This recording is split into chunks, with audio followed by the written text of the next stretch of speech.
Module 1. Knowledge. Everything is architecture. Webisode 3. Scale up, scale down.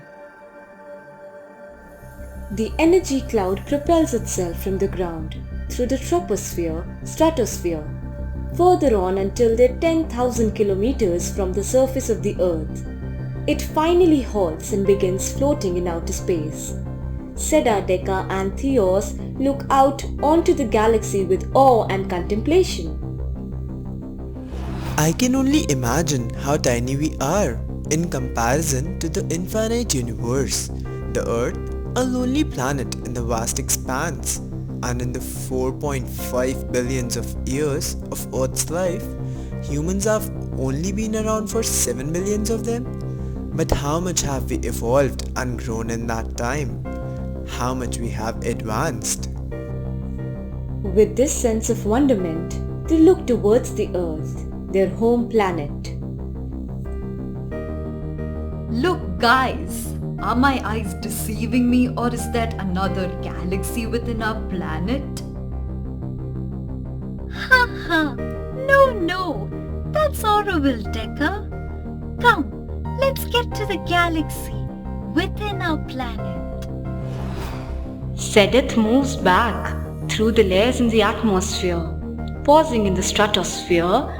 The view of the city Auroville, a galaxy around a shiny golden ball, emerges. Auroville was designed by French architect Roger Anger in 1968. It was envisioned by Mira Alfassa, known by many as the Mother and endorsed by UNESCO and the Government of India. Auroville is an experimental township in Tamil Nadu and partly in Puducherry that aspires to be a universal city where men and women of all countries should be able to live in peace and progressive harmony above all creeds, politics and nationalities. At the center is the Park of Unity with the Matri Mandir, the soul of Auroville, a place for individual silent concentration from which radiate the four sectors of the city: the industrial, the cultural, the residential or housing, and the international zone. Surrounding the city is a green belt of forested greens, farms and sanctuaries.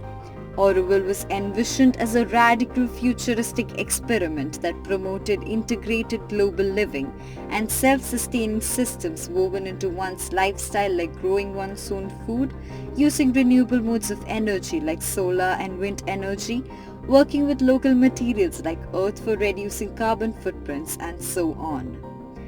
Cities and townships like Auroville are futuristic in their thoughts, yet are rooted in their beliefs about ecosystems and sustainable living.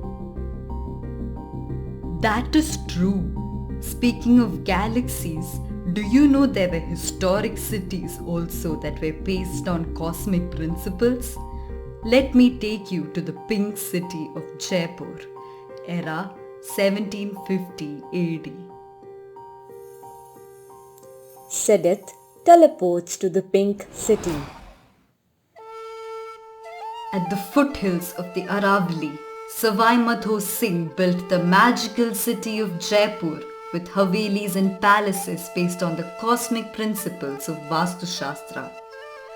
Vastu Shastra is an ancient Indian text that gave directive principles for the construction of cities and towns. The plan followed the pattern of the grid of the cosmic man, or the Vastu Purusha Mandala, a 3x3 grid pattern across the cardinal directions. The northwest quadrant could not be completed because of the presence of the Aravali Hills, but was substituted by an additional quadrant on the southeast. The grid lines that became the city's main streets were further subdivided by smaller lanes and alleys, all crossing at right angles. This form of planning a city is called the gridiron pattern, which was a popular method of laying roads in a city. The main streets were broader, thereby allowing movement of goods and carriages. The secondary and smaller streets were narrower since they had more people or pedestrian movement. In order to protect the city from invasion, it had fortification walls around with 9 gates that provided entry points into different areas of the city. Trade exchanges were given paramount importance and therefore 12 bazaar areas were designed along with public squares to facilitate the exchange of goods. Cities were nodes of exchange and had to be sensitively planned to make sure that along with city facilities, the people had a healthy community living in their neighborhoods. Even if Jaipur was based on a plan with straight lines, the neighborhoods had organic living patterns, which meant there were spaces carved out for people to sit and interact, to come together, for kids to play, and it is these spaces that make neighborhoods beautiful. This was inspiring. Speaking of community living in neighborhoods, I want to show both of you a neighborhood that not only allowed people to live with a sense of community, but also enabled them to take part in the design. Sadat teleports to 1988, Indore, Madhya Pradesh. This, my friends, is the Aranya housing scheme for the urban poor, designed by Pritzker laureate and architect B.V. Doshi.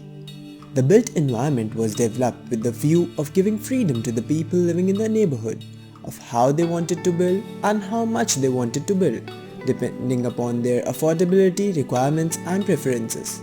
This type of flexibility and participation of users in the design is what generated a sense of belonging in the people of the neighborhood. The houses have a hierarchy of open spaces that include small courtyards or open to sky pockets shared by 3 or 4 families, larger green spaces and a large central playing field for the entire neighborhood.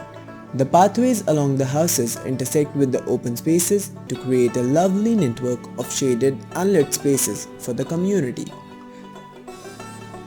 It is this emphasis on community living as well as considering the needs of individuals that makes Aranya Housing Scheme stand out amongst many other examples.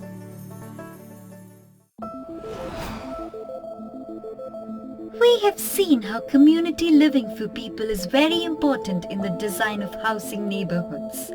Have you wondered how houses would be when designed for animals? Are we talking cats, dogs or cows? Haha, double or triple the size of Theos for elephants.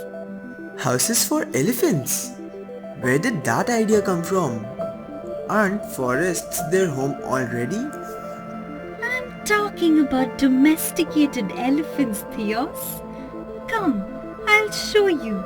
Let me take you back to Jaipur to the era 2010 AD. Theos, you were 5 years old then.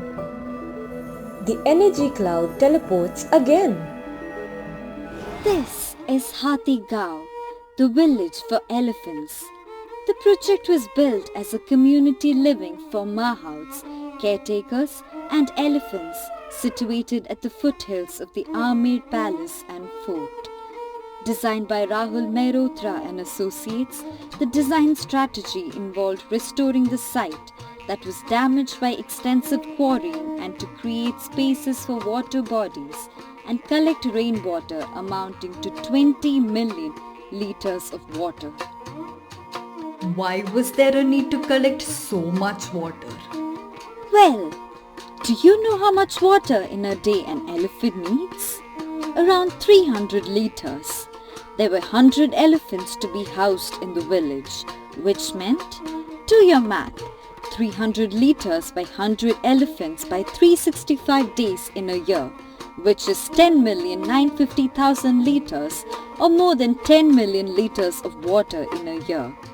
The rest of the water was used to rejuvenate the landscape around and grow more trees to build a forested environment for the tuskers. The water body was a critical component of the design, as it also facilitated the bonding between the mahout and the elephant through the process of bathing, an important ritual both for the health of the elephant as well as their attachment to their keeper. Do you know how important it was to understand the size and scale of each elephant in order to build homes for them? Have a look at how the design was built at a comfortable scale with respect to the elephant's requirements of standing, sleeping, sitting within the enclosures. The courtyards connecting the homes also allowed for the elephants and the Mahats families to coexist happily. Now that you saw how size and scale matters in the design of any space, could you think about how much space would you require in your own home or school for different activities? How much space do you need when you study, when you sleep, when you play alone, and when you play with your friends? How much space do you require when inside your classroom and outside in the playground? Why don't you find out? Let us do a quick activity in the next segment. See you all there!